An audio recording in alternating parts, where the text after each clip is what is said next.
بلا بلا شبہ من اسلم وجہہ للہ،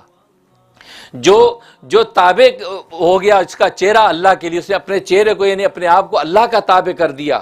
وہ محسن، اور وہ نیک عمل کرنے والا ہے، جس میں یہ دو اوصاف ہوں گے، فلو اجر عند ربہ، اسی کے لیے اللہ کے ہاں اجر ہے۔ اب آپ سوچ لو کہ من اسلم وجہہ للہ یعنی جو اسلام کون لایا، یہ اسلام اور تابعداری کس نے کی اللہ کے لیے، اور وہ نیک عمل کس نے کیے ہیں۔ اب یہودیوں میں کوئی ہوگا تو وہ بھی جنت میں جائے گا، عیسائیوں میں ہوگا وہ جنت میں جائے گا، مسلمانوں میں ہوگا جنت میں جائے گا۔ جنت میں جانے کے لیے کوئی قومی عنوان نہیں چاہیے کہ یہودی ہو تو جنتی ہے، عیسائی ہے تو جنتی ہے، یا مسلمان ہے تو جنتی ہے، نہیں، بلکہ یہ دو خوبیاں جس کے اندر موجود ہوں گی کہ سچا اسلام اس کا ہوگا اور نیک اعمال ہوں گے، تو بس یہ دو چیزیں جس کے پاس ہوں گی وہ اللہ تبارک و تعالیٰ اس کو جنت میں داخل کریں گے۔ تو اللہ نے ایک اصول بیان کر دیا، اصول بیان کر، اور ظاہر اس اصول پر مسلمان ہی پورے اتر رہے ہیں کہ وہ اسلام کو بھی اختیار کیے ہوئے ہیں اور اعمال صالحہ محسن بھی، نیک عمل بھی کر رہے ہیں، لہٰذا ظاہر ہے کہ یہ دونوں کے دونوں یہ اوصاف کی وجہ سے جنت کے مستحق ہیں۔ اس لیے اس حقیقت کو واضح کر دیا، کوئی صرف نرا اس وجہ سے کہ میں مسلمان ہوں، نام کا مسلمان ہے لیکن کام اس کے مسلمانوں والے نہیں، تو فرمایا من اسلم تو پورا کیا لیکن وہ محسن پورا نہیں کیا۔ وہ محسن نیک عمل تو کر رہا ہے لیکن اسلام نہیں لایا،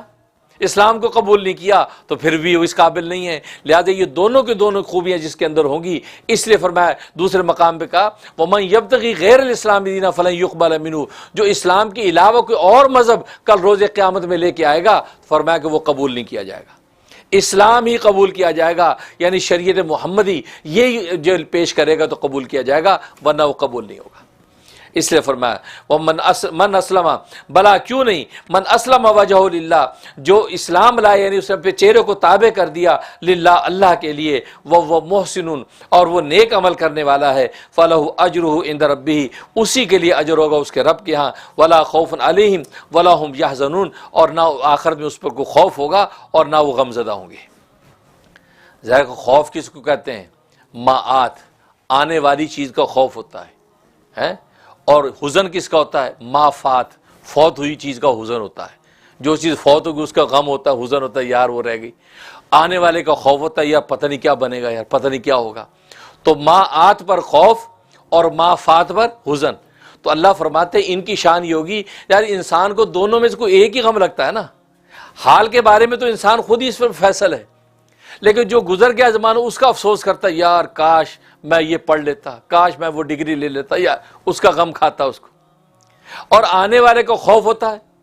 اب یہ دو ہی غم ہیں، اللہ نے فرمایا یہ جو سچا اسلام اور نیک عمل کر رہے ہیں ان دونوں غموں سے وہ آزاد ہیں۔ جب ان دونوں قسم کے غموں سے آزاد ہے تو تیسرا غم تو ہے ہی نہیں، لہٰذا یہ خوشیاں جب منائیں گے اور خوشی کی شادیاں مناتے ہوئے جنتوں میں داخل ہوں گے۔ اس لیے فرمایا لا خوف علیہم، تو ما آت، آنے والی چیز کا کوئی ان کو خوف نہیں کہ اللہ کا عذاب آ جائے گا، جہنم میں پکڑ ہو جائے گی، آخرت میں مارے جائیں گے، ایسا کوئی خوف نہیں۔ ما فات، جو گزرا ہے ما فات کے اوپر ان کو کوئی غم نہیں ہے، زندگی دنیا کے اندر جو گزاری وہ بھی اللہ کی اطاعت میں گزاری تھی، لہٰذا دونوں غموں سے آزاد ہوں گے، ابھی اس غم سے آزاد ہو کر جنتوں میں داخل ہوں گے۔ فرمایا یہ مستحق جنت کی۔